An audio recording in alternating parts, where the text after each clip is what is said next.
ہم آپ کے ساتھ کہاں کہاں مارے مارے پھریں گے. آپ یہ نہیں 9,000 روپے اپنی مرضی سے بھینس لے لیں اور 1 سال یا 2 سال جو ایک مدت طے ہوتی تھی اس میں کو 12-13 ہزار روپے واپس کرنے پڑتے تھے.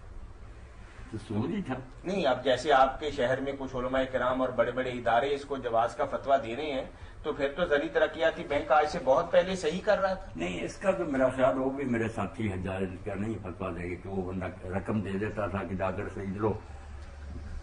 یہ نہیں، شاید وہ بھی کہیں گے. نہیں، کہہ دیں گے اگلے دور میں. اچھا کہہ دیں گے، ورنہ یہ نقل ادھار کی بات تو نہیں. یہ تو ایک آدمی نے دوسرے کو ادھار دیے کتنے پیسے وہ بحث رہے گا. اب مولانا ایک بندے کا تو کاروبار ہے، لیکن ایک بندہ کاروبار ہی اس نوعیت کا شروع کرتا ہے کہ جی میں آپ کو بتائیں کون سی چیز آپ کو چاہیے. یعنی بے شمار لوگ ایسے ہیں مولانا معذرت کے ساتھ کہ ادارے بنے ہوئے ہیں، وہ کہتے ہیں کہ آپ اپنی ڈیمانڈ بتائیں کہ کیا خریدنا چاہتے ہیں. وہ انویسٹ کرتے ہیں آپ کے لیے یا آپ کو پیسے دے دیتے ہیں کہ آپ اپنی مرضی سے اپنے حساب سے. بینک کہتے ہیں اسلامی، ان کا یہ ہے نا کہ اس کا نام مرابحہ رکھ لیا کہ نفع لیتے ہیں خرید کر دیتے ہیں پھر زیادہ نفع پر بیچتے ہیں، بس پردہ ڈال دیتے ہیں ایک بات پر. یعنی آپ کا فتویٰ یہی ہے. میرا فتویٰ تو زیادہ وہ یہ ہے کہ اگر کوئی شخص نقد ادائیگی کر سکتا تو آپ نہیں نا یہ حوصلہ رکھتے ادھار دینے کا تو آپ نہ دیں اس کو. کہیں نکالو نا پیسے، آپ کے پاس جب پیسے کیوں نہیں نقد دیتے.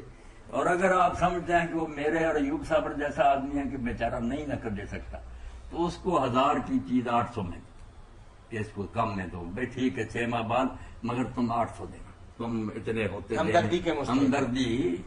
اس کو تو کم پڑ دینا چاہیے. بیچارہ اگر دے سکتا تو ابھی نہ نقد دے. یہاں تو الٹ ہو رہا تو پھر یہ دین کے تو خلاف. دین کی روح جو ہے نا وہ سرمایہ سمیٹنے کی نہیں ہے، انفاق کی، کہ جو ہے نا پلے یہ بھی دوسروں کی طرف پہنچاؤ. صحیح بات ہے. اب وہ امام غزالی رحمۃ اللہ نے جو لکھا وہ کہاں سے لائے؟ مسلمانہ در گور مسلمانی در کتاب. اسلام رہ گیا کتابوں میں، مسلمان چلے گئے قبروں میں. جی السلام علیکم. وعلیکم السلام. جی مولانا بیٹھے ہیں؟ جی فرمائے. اچھا جی مولانا، آپ سے پہلا کوشچن پوچھنا تھا کہ قرآن کو پڑھتے وقت آپ فرماتے ہیں کہ وضو ضروری ہے، تو اس میں ایک ایسا آدمی جو نیا قرآن کی طرف متوجہ ہو رہا ہے، ہاں تو اس کے لیے بھی کیا یعنی کوئی گنجائش نکلتی ہے اس حوالے سے یا نہیں؟ یا گناہ ہوگا اگر نہیں پڑھیں گے کرے بغیر نہیں پڑھیں گے قرآن؟ نہیں، اگر نیا بندہ چاہے گا کہ میں اسلام بھی لے ہوں اور نمازیں 6 مہینے کے بعد شروع کروں کہ میری عادت بن جائے تو کیا اس کو اجازت دے دیں گے آپ؟ وہ تو بگاڑ دیں گے نا. جب وہ اللہ کی توفیق سے آیا ہے نا قرآن کی طرف تو اس کو پورے پروٹوکول کے ساتھ ہاں اس کو یہی بتایا کہ یہ بھائی عام کتاب نہیں جو آپ پڑھنی شروع کر رہے ہیں، یہ تو اللہ کا کلام ہے، اس کا بڑا مقام اور مرتبہ ہے، اس لیے باوضو چھونا ہے اس کو. باقی اگر کوئی وضو میں نہیں زبانی یاد ہے تو وہ تو جائز ہے ہی، زبانی تو پڑھ سکتا اگر جنبی نہ ہو. مگر ویسے چھونا جو ہے نا یہ شیخ ابن عبدالباد ابن باز رحمۃ اللہ کا فتویٰ صحیح تھا. وہ کہتے ہیں یہ کیوں کہتے ہیں کہ چھو لو جب صحیح اور حسن حدیثیں اور صحابہ کرام کا کہ اگر ذرا دیکھا اس نے جو چھو لیا ذکر کو. حضرت سعد بن نبی وقاص قرآن سنا رہے تھے، خادم نے قرآن ہاتھ میں پکڑا ہوا تھا، اس نے اپنے ذکر کو چھوا. اب یہ بھی بعض روایتوں میں آتا ہے کہ ذکر کو جو چھوئے وہ وضو کرے. آپ نے پوچھا تم نے ذکر کو چھوا؟ اس نے کہا فرمایا رکھ دے قرآن، وضو کر کے آ. اس لیے علامہ البانی صاحب نے ارواح الغریب میں کہا یار حدیثیں بھی صحیح کہ آپ نے گورنروں کو لکھ کر دیا کہ علاقوں میں کہہ دو کہ قرآن کو کوئی بغیر پاک کے نہ چھوئے. اب توجیہ کر لی ربانی صاحب نے کہ پاک سے مراد مسلمان ہو، تو یہ اس کا مطلب یہ نکلا کہ پھر وضو کی بھی نماز کے لیے ضروری پاکی ہونی لوگ ضروری تھے. مسلمان تو جب پاک ہی ہے آپ کے خیال میں تو پھر جنبی ہے، بے وضو ہے، پاک ہی پاک ہے. کیا عجیب تماشا آپ نے بنا رکھا. اسلام میں جب کہتے ہیں پاک تو ہوتا ہے کہ وضو کر کے یا غسل کر کے وہ پاک ہو. کرنے سے جو پاک ہے وہ مراد نہیں ہوتی، ورنہ تو پھر وضو غسل سارے ختم ہو جائیں گے. وہ کہے گا پاک تو ہوں ہی میں کلمہ کو. تو یہ بالکل غلط تشریح. اللہ یمس القرآن اللہ ہے. کوئی آدمی جو پاک نہیں باوضو نہیں وہ قرآن کو نہ چھوئے. ارواح الغریب کی پہلی جگہ ان لوگوں کو پڑھنی تھی، پوری بحث کی احادیث پر بھی اور آثار صحابہ پر بھی. جی بھائی کچھ اور پوچھے. اچھا مولانا یہ پوچھنا تھا کہ یہ عورتوں کا سنا ہے یہ منع کیا گیا کہ اونچی چوٹی بنانا جو ہے بت یا جوڑا ہے بنانا اوپر کر کے، وہ واقعی منع ہے صحیح حدیث سے؟ ہاں وہ حدیث پاک میں جو آتا ہے نا کہ قیامت سے پہلے میری امت میں ایسی عورتیں پیدا ہوں گی جن کے سر بختی اونٹوں کی کوہانوں کی طرح ہوں گے. تو یہی ہے کہ اونچے اونچے چونڈے اور بڑا کچھ اوپر بنایا ہوا، اوپر کو سر اٹھے ہوئے. یعنی صحیح حدیث صحیح ہے، صحیح حدیث کی وہ جنت کی خوشبو بھی نہیں سونگی. اچھا مولانا ایک تھوڑا سا بات یہ ہے کہ کہا جاتا ہے کہ پہلے دور میں جو تھا میرے بچے آپ کی بات کے ساتھ ذرا وضاحت کرتا ہوں، میری بہنیں بھی سن رہی ہیں. جس شہر میں بھی عورت کی یہ نیت معلوم ہوتی ہے نا کہ لوگ میری طرف دھیان کریں، بس وہ حرام ہے، اس کے اندر شیطان گھس گیا ہے، وہ ناپاک ہو چکی ہے. چال میں ہو، خوشبو لگائی ہوئی ہو، چونڈا ہو، بڑی کپڑے ہو، کوئی ایسی شاید جس سے یہ جھلکتا ہے، اس کا ارادہ ہے کہ لوگ میری طرف متوجہ ہوں، بس وہ ناپاک ہو چکی ہے. وہ تہجدیں پڑھے، نمازیں پڑھے، کچھ اس کے اندر نہ بے حیائی گھس گئی. یہ نیت ہی فحشاء کی. اچھا مولانا ایک بات پوچھنی تھی کہ کہتے ہیں کہ پہلے دور میں جو تھا نا وہ کپڑا لٹکانا جو تھا نیچے وہ تکبر کی نشانی تھی، تو کہتے ہیں آج کل جو اچھا موبائل رکھنا یا اچھی سگریٹ پینا تکبر کی نشانی ہے. تو کہا جاتا ہے کہ اگر یعنی کہ پینٹ وغیرہ جو ہے پینٹ کوٹ آپ نے پہنا ہوا تو وہ گھٹنوں سے ٹخنوں سے نیچے بھی ہو جائے تو ایسی کوئی بات نہیں ہے، تو اس میں گنجائش ہے کوئی؟ نہیں، پہلا زمانہ تھا، یہ آج کا مسئلہ ہے کہ کیا لوگوں نے آپ ہی بنا لیا کہ نیچے جو ہے وہ حرام ہے. حرام نہیں، اس میں شرط لگی ہوئی تھی کہ خیا لا جو تکبر سے لٹکا ہے اس کی طرف اللہ نہیں دیکھے گا، اس پر یہ ہے یہ عذاب.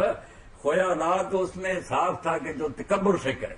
اس لیے صحیح بات تو یہی ہے کہ تکبر سے کوئی پہلے کرتا تھا یا اب کرتا وہ حرام.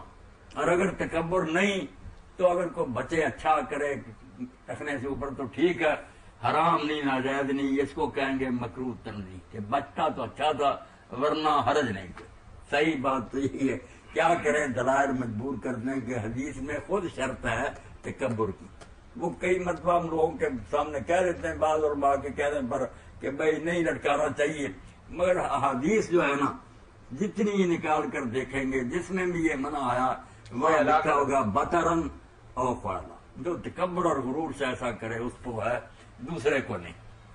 سوال ہے کہ نہیں اب نہیں کریں گے، اب اگلے اتوار کریں گے. اب نہیں، آپ کے سوالوں کے جواب دے دیے. اب آپ جانتے ہیں یہاں تو بے شمار دنیا سارے منتظر ہوتی ہے. بہت شکریہ بھائی آپ کا. اتوار کے منتظر ہوتے ہیں. صحیح بات ہے. مولانا ایک آپ نے قسطوں کے حوالے سے تو الحمدللہ اس بچے نے بھی پوچھا، اس کا بھی سوال درمیان میں چلو آ جائے کہ یہ طلاقیں دے چکا ہے، اب کہتا ہے کہ کوئی 8 دن رہتے ہیں 3 مہینوں میں سے. تو میں نے اس کو بتایا کہ یہ 3 طلاقیں تو کوئی چیز نہیں، 1000 بھی آپ نے دے دی نا تو ایک ہی ہے. اگر 3 حیض نہیں گزرے، جس عورت کو حیض آ رہے ہو نا منتھلی کورسز، اس کو تو یہ دیکھیں گے تھوڑے دنوں میں پورے ہوں یا زیادہ میں ہوں، کئی کے زیادہ ہوتے ہیں. تو 3 حیض، جو بوڑھی عمر کی ہو یا بیمار ہو گیا حیض نہیں، 3 مہینے اس کے 90 دن، ان کے 3 حیض دیکھنے ہیں کہ جب طلاق دی اس کے بعد یہیں سے کنٹینیو کریں. جی السلام علیکم. سر میں نے پوچھنا تھا کہ جو صدقہ ہوتا ہے یہ کن کن لوگوں کو دیا جا سکتا ہے؟ مولوی صاحب کو دیا جا سکتا ہے؟ مولوی صاحب بھی بیچارے کو مجرم نہیں ہے، وہ آپ کے بھائی ہیں. اللہ رحم کرے. میں یہ نہیں، وہ میں آپ کی بات یعنی کہ ان کی حالت ٹھیک نہ، ہاں ان کی حالت اگر نہیں ٹھیک تو وہ بہت زیادہ مدد کے مستحق ہیں، آپ کو ان سے تعاون کرنا چاہیے. باقی صدقہ دیکھنا چاہیے کس نوعیت کا. اگر تو وہ صدقہ ہے، اصل میں صدقے کو ہم صرف خیرات ہی کہتے ہیں نا، جو مان لیتے ہیں کہ کوئی اللہ کے راستے میں دے گی. نہیں سمجھتے کہ جو بھی خرچ اللہ کے راستے میں کیا جائے نا، زکوٰۃ تک، یہ سب صدقہ ہے. جو فرض صدقے ہیں وہ زکوٰۃ ہے، عشر ہے، اور یہ صدقہ فطر ہے وہ فرض ہے، ان کے مصرف مقرر. ایک صدقے ہے نفلی، کہ خوشی سے ہم اللہ کے لیے دیتے ہیں، قربانی کرتے ہیں، عقیقہ کرتے ہیں، یہ خود بھی گھر میں کھاتے ہیں، رشتہ دار بھی کھاتے ہیں، غریبوں کو بھی دیتے ہیں. ایک ہوتا ہے کبھی آدمی کہتا ہے کہ اللہ تعالیٰ فضل فرمائے تو ہم اتنی چیز جو ہے نا وہ دیں گے، وہ دینی چاہیے صرف حقداروں. اس میں مولوی صاحب بھی اگر ہے، ان کی حالت پتلی ہے تو بہت زیادہ حقدار ہے، ان کی خدمت کی جائے. وہ تو عالم دین ہے، ان کا تو ہونا چاہیے. اچھا یہ میں پوچھنا چاہتی تھی کہ ہوتا ہے نا اس طرح کہ صدقہ بلاؤں کو ٹالتا ہے تو کہتے ہیں کہ جان کا صدقہ جان ہوتا ہے.